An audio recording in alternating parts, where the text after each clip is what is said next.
What's going on? And welcome back. My ribs hurt. I have costochondritis. For those of you that don't know what that is, it's basically the inflammation of the rib cage. So basically I have torn cartilage in between my ribs. I got it from playing disc golf. I play a little hard. You know, sometimes I'll feel it right here, sometimes I'll feel it like right up here, or sometimes right here. Dude, this has nothing to do with today's video, but I thought I'd put it out there because the shit hurts. So, and it's hurting today because I played disc golf yesterday really hard. But that's how it goes, man. Anyways, we're gonna be doing a game pickups video today. I haven't done one of these in a while. The last one that I did was back in, I think it was the end of September, beginning of October. Same difference. Anyways, let me show you some of the games that I picked up this past February. I went a little ape shit, you know, buying video games. But before we get started, though, for the most part, with the exception of two of these games, I think these are all like Metroidvania style games. I love playing these kind of games. I love these games. The whole exploration, you know, unlocking the map, not being able to move on until you get a certain item or whatever to be able to get to the next part of the map. Dude, I love playing these type of games. I've said this before, one of my favorite games, and the game that got me started playing these sort of games is Castlevania Symphony of the Night. One of my favorite games of all time. So, I'm not going to sit here and pretend like I know a lot about these games, because if you couldn't tell, they're all sealed. Pretty much they're all sealed. I haven't played these games yet, but I'll show you what I got, and there might be a couple that I might know a little bit about. There's two games that I have played, but when we get to them, I'll talk a little bit more about them. Anyway, so let's get started. So this first game I'm going to show you, I actually got this one back in January when I first got rebought my PlayStation 5. Would the PS5 count as a game pickup? Nah, I don't think so. But anyways, this is the first game I played after I purchased my PS5, and that's Spider-Man 2. Dude, I love this game so much. I played through it.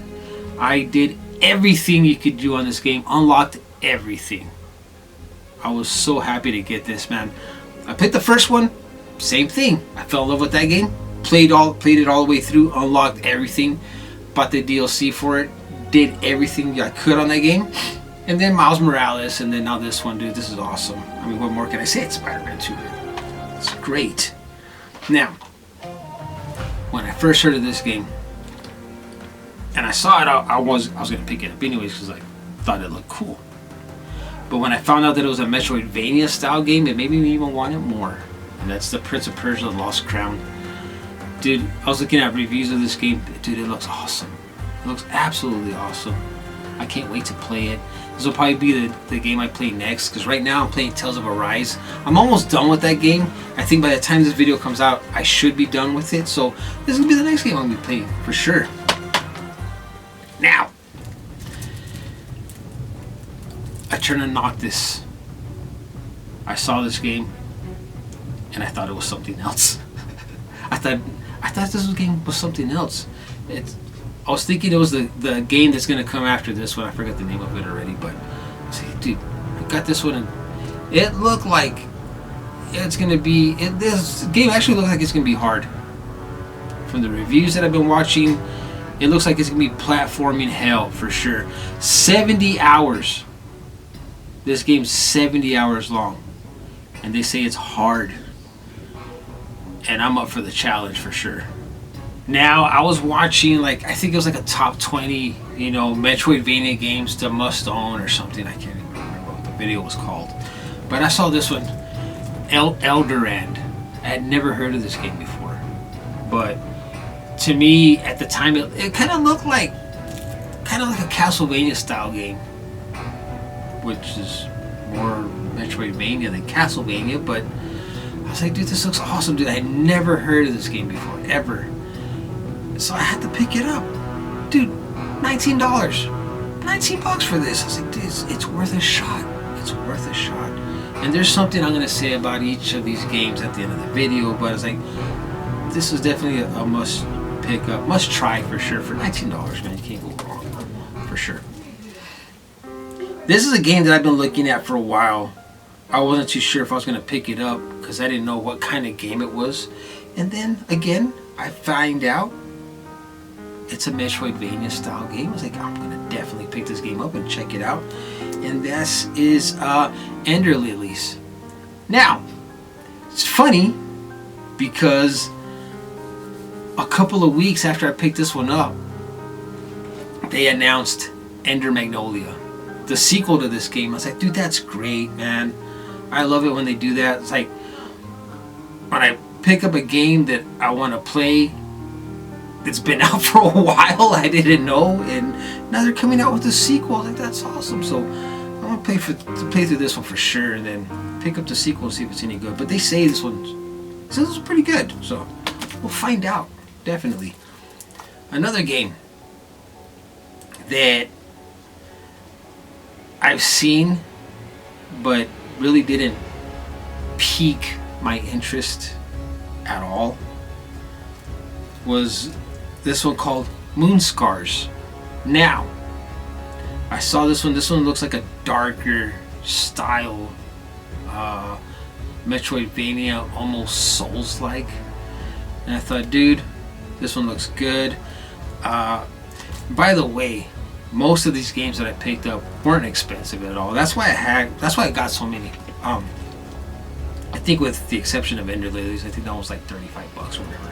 I think Moonscars was actually $14, $15. I can't remember, but I was like, dude, for sure I'm gonna pick this one up and try it out. It looks awesome, so I'm hoping it's pretty good. Hopefully. Now, I live in a very small town, okay? And I can't really go game hunting. There's nowhere to go game hunting here, actually. The population here is like just a little over 9,000.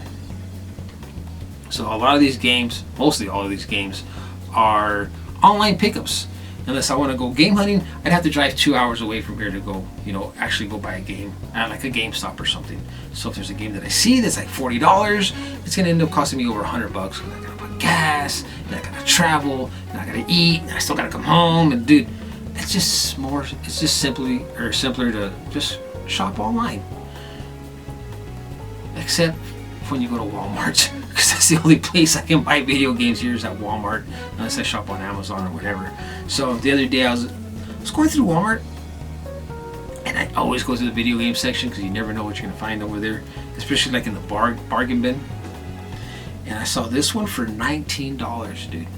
Straight up, just 19 bucks. I was like, dude, I gotta get this one. And that's Persona 5 Strikers. Haven't played it. I played Persona 5, but if you do happen to get this, I recommend you play Persona 5 first before you play Persona 5 Strikers. So I think this takes place like 6 months or a year after Persona 5. So if you haven't played Persona 5 yet and you thinking about playing this one, definitely pick up Persona 5 first, or play Persona 5 first before you play this one, because this is, like I said, this is basically Persona 5 2 in a way. It's basically a sequel to the first game. Now, this is a game that I played it on Game Pass.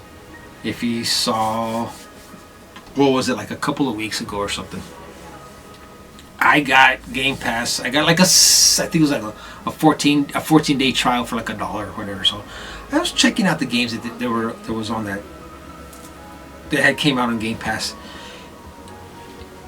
and I played this. Dude, I'm lost for words here. I played this one, Tunic. I played all the way through this one on Game Pass. Dude, it's so good. Especially like if you're a fan of The Legend of Zelda, you're gonna love this game. My buddy Mark, I don't know if you watched last week's video. My buddy Mark was on the show. He didn't like The Legend of Zelda because they don't tell you nothing. You get thrown in the game, and they're just like go, and you gotta like find the temples and get the items and whatever. You know, it's a very cryptic game. This is no different. You start the game, you get in there, you don't know nothing. You just start off like on an island or something, and you just go exploring.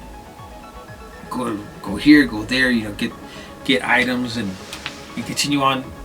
And it's got its own made-up language, so it's a little difficult. I'm not gonna lie, this one's a little difficult, but I did play all the way through this one, and dude, it's awesome.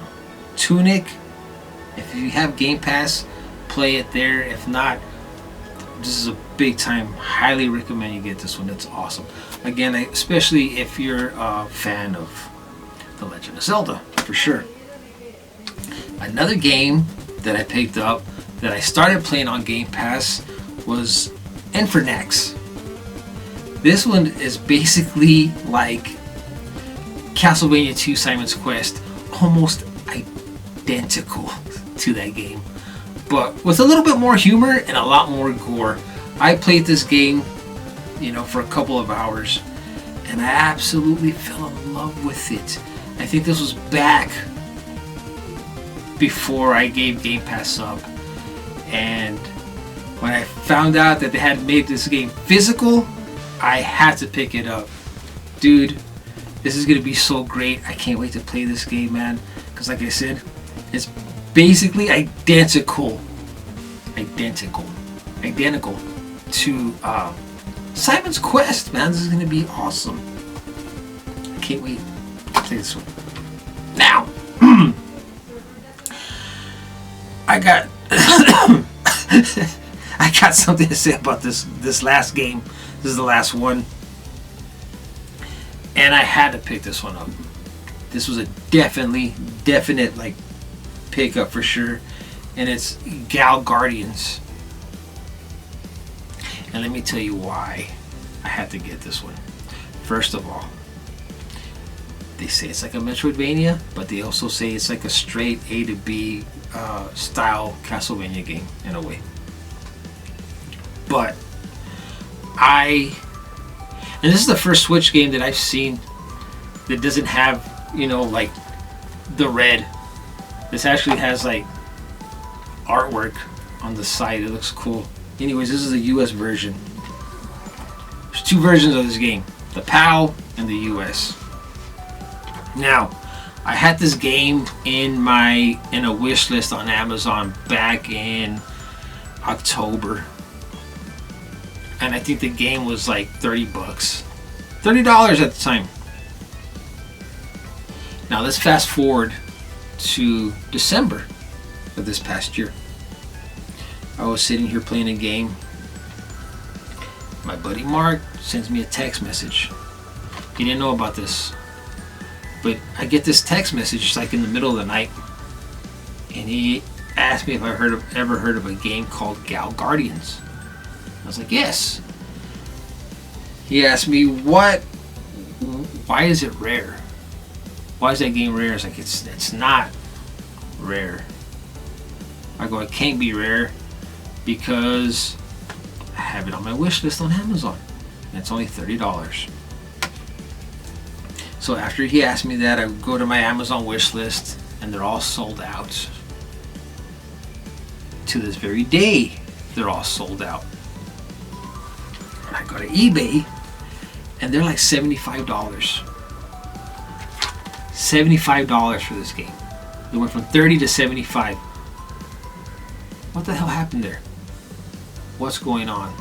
You can get the PAL version for like $45, $35 to $45, but the US version of this game is, I think it's like $60 to $75. So believe me, I paid a pretty penny for this game because I can't find it anywhere else. They're all sold out on Amazon. The only place I was able to find this game was on eBay. The US version. Now, I think if you go to Play Asia, you might be able to find the PAL version of this game. It's a lot cheaper, but the US version of this game, for some reason, is $75. Why? I'm asking you all this. Why? What happened to this? Why did all of a sudden that it became like a rare game? Is it rare? I mean, $30 to $75 all of a sudden in a couple of months. What's going on here? I want to know. I don't even know why the price got jacked up so much or so high. Why they all sold out. But now the only place you can actually get one for or find one actually is eBay. It may, like I said, maybe Play Asia. But if you have to own this game, if you want this game, I would recommend getting the PAL version because it's a lot cheaper. Like I said, it's like $35 to $45. The US version, for whatever reason, is super expensive. I don't know why, man, but it is. So maybe you can do some research and let me know, because I want to find out. But there you go. Those are my game pickups for freaking, well, not this one, but for February. These are my game pickups for February, man. Like I said, for the most part, all Metroidvania style games, they all have their flaws. They all have their flaws, but for the most part, they're all pretty good as well, you know. So I'm gonna start playing some of these as soon as I get done with Tales of Arise, which hopefully, like I said, by the time this video comes out, I should be done with that game because I'm at the very end. And as of the making of this video, as soon as I get done with this, I'm gonna go start playing that game again so I can get it over with, so I can start playing Prince of Persia: The Lost Crown. So there you go. Anyways, thanks for watching, and I'll see you on the next one.